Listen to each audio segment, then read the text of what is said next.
Hello everyone, my name is Igor. I'm from Russia but I live in France. This is my first YouTube video. I've always wanted to try making long formats. I've already tried doing some short TikToks. I don't really like that format. I think YouTube videos is something that I have inside me from my childhood because I've been always watching YouTube when I was growing up, when I was a child, when I was a teenager. So yeah, that's something very personal, I would say. Today I'm gonna talk about what it's like being gay in Russia, but I want to make a small disclaimer because I think that my experience is not the most representing one, because a lot of queer people in Russia, they suffered a lot.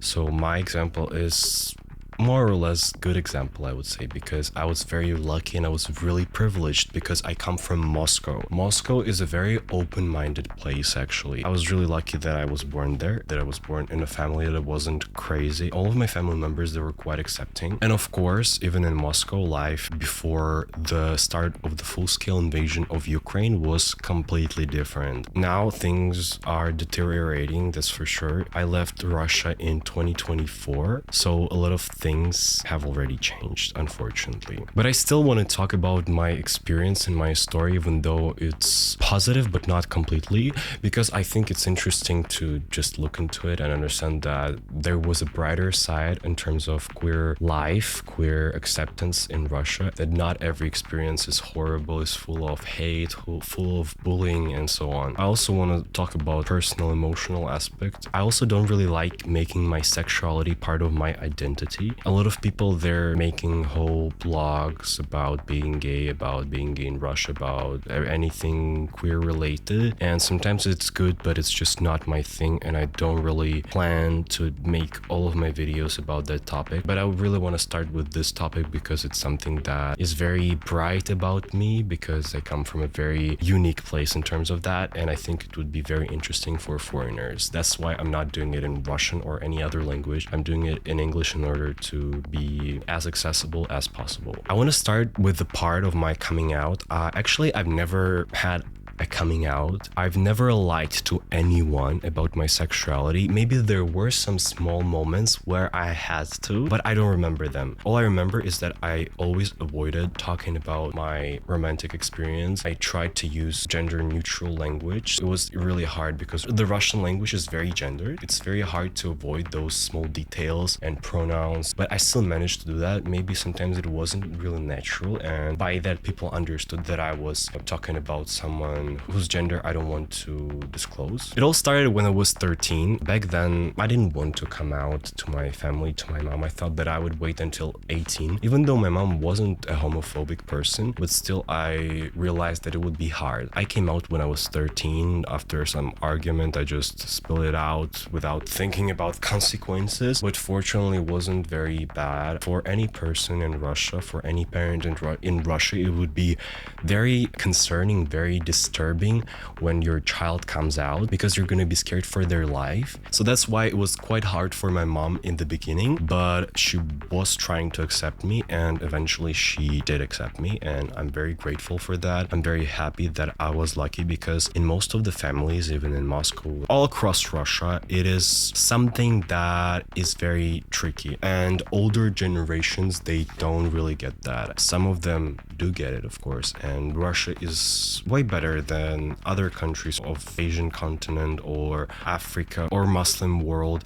I don't want to be racist or anything. It's just pure facts that in Russia people are more open-minded, because Russia is quite secular, actually. Russia wants you to think that it's a traditionalist heaven. You get the best family values there. You completely avoid anything that is viewed as progressive, liberal, and non-traditional. But actually it's not true, and even the statistics prove that. There are a lot of divorces in Russia, and a lot of people are atheists. That's why there are more people who would accept you, but still it's very tricky. When it comes to my other family members, it was also fine. I mean, I don't have a very big family, so not all of my distant relatives know about that. My father, he doesn't really care. He's a very chill person. My brother was also very accepting, and I'm very lucky for the fact that I've got some support from his side. It's very empowering, I think, because I really like when I see very straight, masculine men who are being fully supportive and fully open. You realize that, well, yeah, those people who are viewed as enemies by a lot of the members of the LGBTQ plus community. They're allies, they're supportive of you, and they will do anything to protect. In those moments when I see that, I feel empowered a lot. Some people will argue that that's just me seeking approval from straight people, but I don't think so. I think it's a very important thing to seek support from everyone around you. Before 13, I don't think I really knew what gay is. It was a slur, so I didn't think about that seriously. I didn't interact a lot with this whole ideology. Most of the children around me didn't think about that back then. Now I think it's different, because now a lot of children, they have more access to internet, so that's why they know more.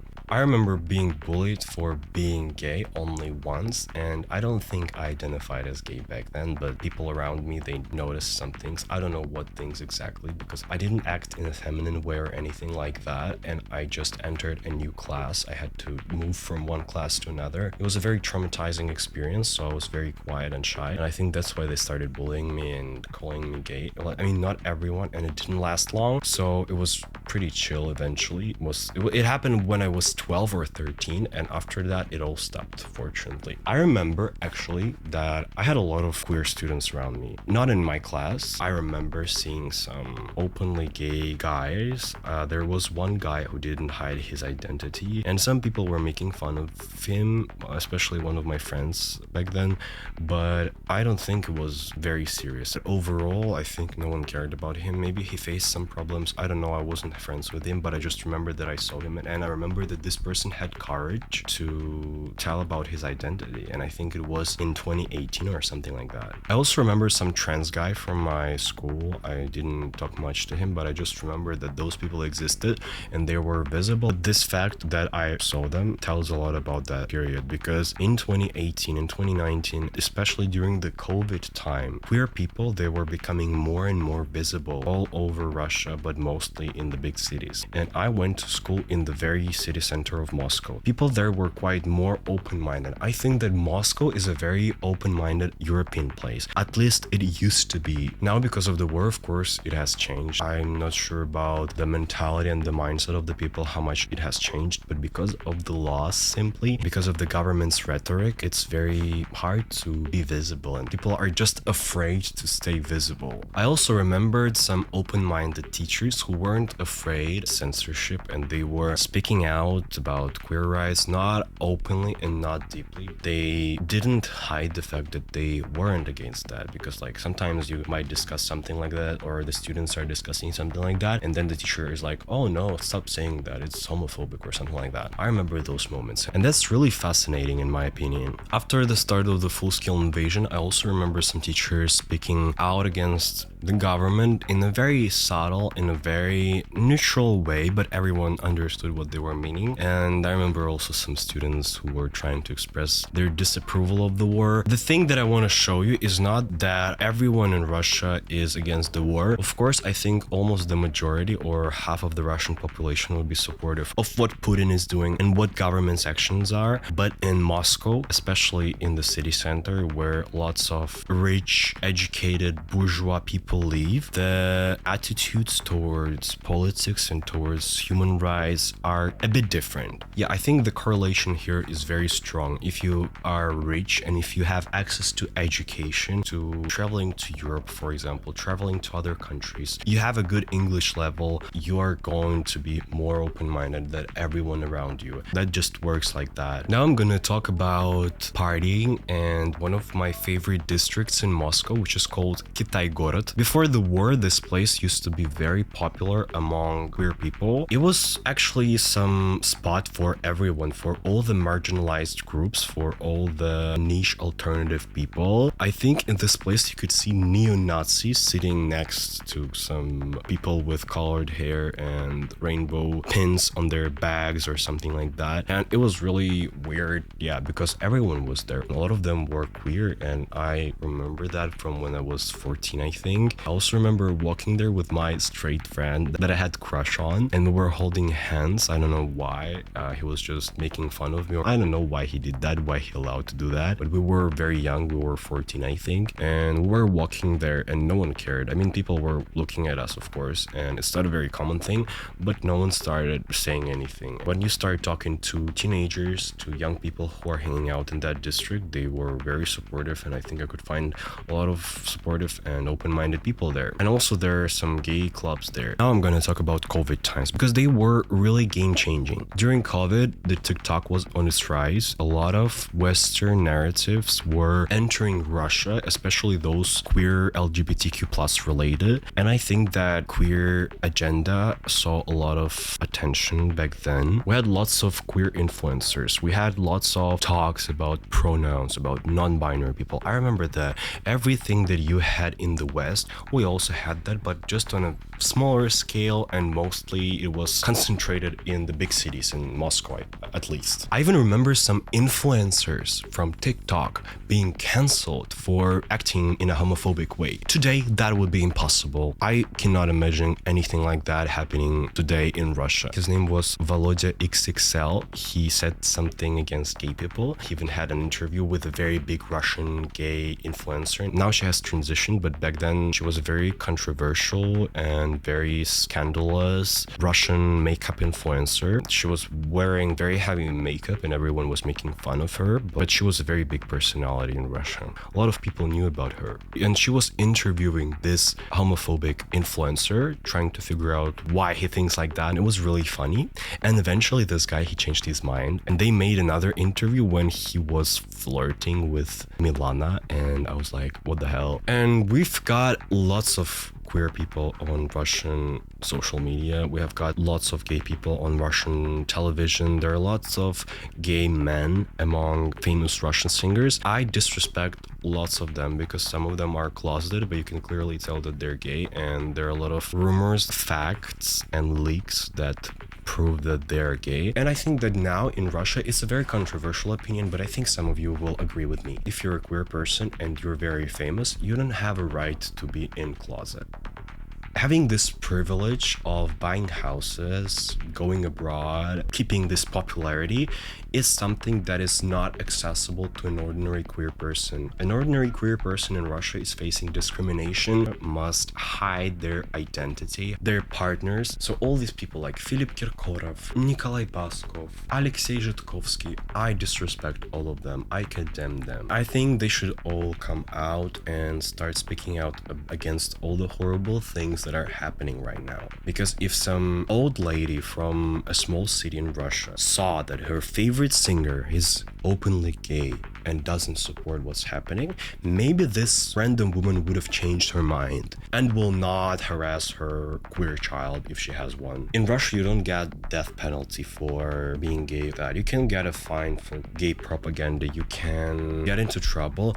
But if you're a celebrity, if you're a millionaire, you can move out from Russia. There's no excuse to stay in Russia. You have lots of money. You can continue your career abroad. Of course, you will earn less. Of course, your dislocation will affect your life. But your dignity is more important, and the faith of the Russian queer people is more important than your comfort, than your money, than your tours across Russia. So yeah, write in the comments whether you agree or not. Let's go back to the COVID times. In that period of time, Russia saw one of its biggest referendums. It was a referendum about changes into constitution. One change was an article about marriage being a union between man and woman. It was clearly a very homophobic thing to do, and lots of people were talking about that. I think the fact that Russia saw this homophobic change in the constitution, the fact that it happened, was a turning point that helped to create conversation about queer rights. Of course it was bad. Of course it was the beginning of the deterioration. The very beginning was in 2013 when they made illegal to do propaganda of LGBTQ plus ideology among minors. But in 2020 they made made gay marriage unconstitutional. I remember lots of celebrities speaking out against this. Lots of people, lots of opposition politicians were speaking out against. So there was a positive part about that, but it was for nothing, because then the war in Ukraine started. Russia started looking for an internal enemy in order to shift attention from what's happening in Ukraine towards some small marginalized group of people. I want to summarize. In my school years, during the COVID years, I had fun. I didn't face anything. I was even posting pictures with LGBT flag. Here you can see it. I don't know what I was thinking back then. My classmates saw that, I think. But I was thinking, I'm just supporting gay people because it's Pride Month. It doesn't mean that I'm gay. I mean, they will not think that I'm gay. I can definitely post that. Then I finished my school. The war had already started back then. After school, I started my university at MGIMO, which is the most fucked up place in the entire universe. It's the most privileged, the most prestige place to study in Russia. It's a university where all the children of diplomats study to become diplomats, and I was doing the same thing. Even though my parents are not diplomats, they have no relation to that. They have no relation to Russian government. And it was a very traumatizing experience because, I mean, no one bullied me, but I just felt that I didn't belong there, because right after studying in a central school with lots of open-minded students, teachers, I started drowning in this environment with people supporting Putin, being very homophobic, being very aggressive. This experience made me realize that not all of the educated people from the city center, not all of the privileged Russians are open-minded. Of course, there were some people that I respect even now. Not everyone there is evil. And there were great teachers also.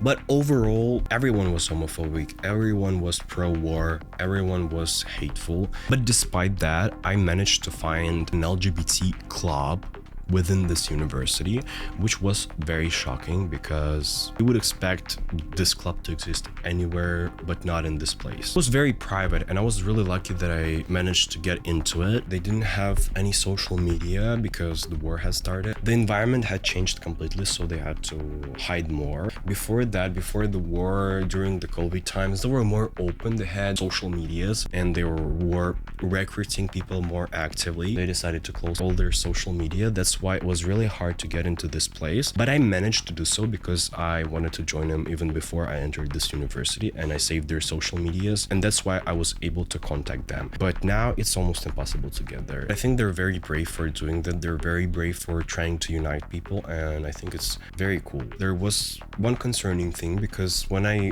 entered this club, I realized that there are some people who are working for the government, who are working in the Ministry of fucking Foreign Affairs of the Russian Federation. Why would you work for the Russian government that oppresses you? It's very weird because you should have your dignity. I mean, back then I also thought that maybe there's a chance that I might work for my government, because maybe I should enter the system in order to fix it. It was just a very naive, childish idea, and that was the reason I even entered this university, because after like few months there, I realized that I cannot live like that. I need to move out the country. That's why I abandoned my studies. But before that, I was willing to enter it because I wanted to try to fix the system from within, and I was thinking that maybe it's possible. But then, especially after I went to Stockholm Pride before the school year in August, I think, I realized that I cannot stay there. I realized that I would kill myself if I don't move out of the country. I had no friends there. I realized that it's impossible to survive in this environment. I think you cannot learn anything there. This is just a horrible place where they make slaves out of people. They want to create civil servants that will do everything Russia wants. They are pushing some certain narrative onto you, and you have no choice but to accept it. And I think some people, they're not strong enough to survive this, even if they have their beliefs, even if they don't support oppressive governments. They might just give in and become part of the system, unfortunately. And that's very sad. I'm really happy that I realized that, and I abandoned this university and I moved to France, because I think I might have become enslaved by this Russian machine. We should both condemn and feel those people, because some of them are just too weak not to become part of the system. It's a very controversial topic. It's a very complicated and deep topic. During my first year at this university, during my first semester, because I only spent one semester there, I was going to some gay parties a lot because I had just turned 18, and gay clubs in Russia, they're incredible. They're crazy. They're better, in my opinion, than those in Europe, but only for the reason that the LGBTQ plus community is more marginalized in Russia. Of course, the more marginalized you are, the cooler places you will have. That's how it works. I think in Europe, people, they don't tend to separate each other in terms of their sexuality and identity. I mean, sometimes it happens, of course, but in terms of partying, there are no big queer clubs in Europe. I mean, there are some, but it's nothing comparing to what Russia had. I mean, Moscow and even some regions, they also have very cool places. And drag culture in Russia is crazy. It's amazing. Russian drag is very cool, very unique. Unfortunately, now because of some very homophobic laws and lots of raids in gay clubs, a lot of drag queens in Russia, they're afraid of doing their shows. Some of them, they're trying to reappropriate drag. They're wearing suits, lasers, and it looks very weird. And some gay clubs, they're even trying to rebrand themselves as straight clubs, which is very sad. It was also very painful to see my favorite place that I used to attend very often being raided 2 months after I moved to France, because when I was watching that footage, I realized that that could have been me if I stayed there, if I went to this club that night. And that's crazy. I've heard lots of bad stories about that. Now the things are fucked up, really fucked up. Sometimes I was coming there in drag. Yeah, I used to drag, now I realized it's not my thing. And sometimes I had to take taxi. I even remember some occasions when I took metro, but I wasn't in drag, I was just wearing some makeup. I used to hide my face and I tried not to be seen by anyone, so it was very dangerous. I don't know why I did that. I mean, now I would be very scared. Even in France, I don't think it's like very safe to walk out in drag wearing female clothes. I also had a friend and we were doing makeup together. Sometimes we didn't have place to do that because I didn't want to do it at my home, so we had to rent some co-working space for makeup artists, and it was right under some barber shop, so I had to enter a barber shop, go downstairs, do my makeup there, get in full drag, and then leave through this barber shop. It was crazy and it was very scary. I remember some makeup artists who were women, of course, they were reacting to me, and some of them were supportive, some of them I saw on their face that they weren't really understanding why I do that, and they were like, why are you doing that? And I was just like, because I like it. And she was like, okay, but I could tell that she was. So yeah, everything related to gay clubbing in Russia is just very sad right now. Of course, some of the gay clubs in Russia, they have some support from some gay mafia that controls those places, and that's why they're not being shut down. And I know some gay clubs in Moscow that are still open. The only reason is that important people own them. So let's sum up this whole video. My experience is good. And I remember that there were many positive things, especially before the war has started. But now, after they had passed a law that bans all the LGBT propaganda among everyone, it's very hard to talk about anything. Before the war, before COVID even, I remember that queer topics were discussed on TV. There was some show about psychics who were competing who's the best psychic. It's like very fucked up and very fake. But there was one competition where they had to guess which person is gay among several men. It wasn't negative. I remember that I was watching it and I was really shocked that they were like, some of the psychics, some of the competitors were homophobic, but most of them were like, you don't need to change yourself. Because this guy, he was like, I want to change myself. Can you please help me? Can you change me? Can you make a ritual? And some of them were like, no, we will not do the ritual. You should stay yourself. There's nothing wrong with you. I found this really beautiful, and I think that we lost a lot. Russia has lost very big progress that had already happened 10 years ago, 5 years ago, 20 years ago. It doesn't matter. We were on a rise. LGBTQ plus rights were improving. I mean, not the rights themselves, but the attitude from the society was improving. And then after 2022, it was just like, and yeah, it will get worse and worse. Unfortunately, in some countries in Europe, in Finland, in the Netherlands, the things with political asylum for queer Russians are quite complicated. There were cases in the Netherlands where trans people were committing suicide in refugee camps because they couldn't bear this bureaucracy. I have a friend from the Netherlands who got refused asylum. Now she got her asylum status, fortunately, but it's very hard. It was really hard. It was a very long fight. I also know some cases of gay people being refused asylum in Finland. Luckily, in France, things are way better. In France, it's very easy to get asylum if you're a gay person from Russia, and I'm really thankful. I'm not a gay refugee in France, but if I find myself in a very complicated situation, I can become a refugee here without any problem. I really hope that the far right doesn't win next presidential election here. So yeah, let's cross our fingers for anyone except Rassemblement National. The most important thing is to not allow the West to silence Russian queer people and silence those who are trying to talk about them, because there's a lot of pressure. Russian queer people, they need help. I'm not comparing their struggle with the struggle of Ukrainians who are being bombed every day. Of course, everyone struggles, and we need to try to help everyone. Queer people in Russia, they need help. They need easier paths to access asylum in Europe, in the US, everywhere around the world. They need your help. They need your support. So I just want you to donate if you can. I don't know the exact funds, but I will do my research and I will leave them here. So please donate. And let's not forget that homophobia was imported to Russia from the West, and it happened almost everywhere around the world. Europe exported homophobia to the whole world. Europe is always responsible for producing refugees. That's why Europe must accept refugees from Gaza, from Russia, from Ukraine, from everywhere. Europe, the US, it's your fault. So please, let's all unite, let's all mobilize, and let's all live happy. Thank you for watching. I hope this video is not too long. See you next time. Next time, I will talk about how I accidentally became popular in Israel.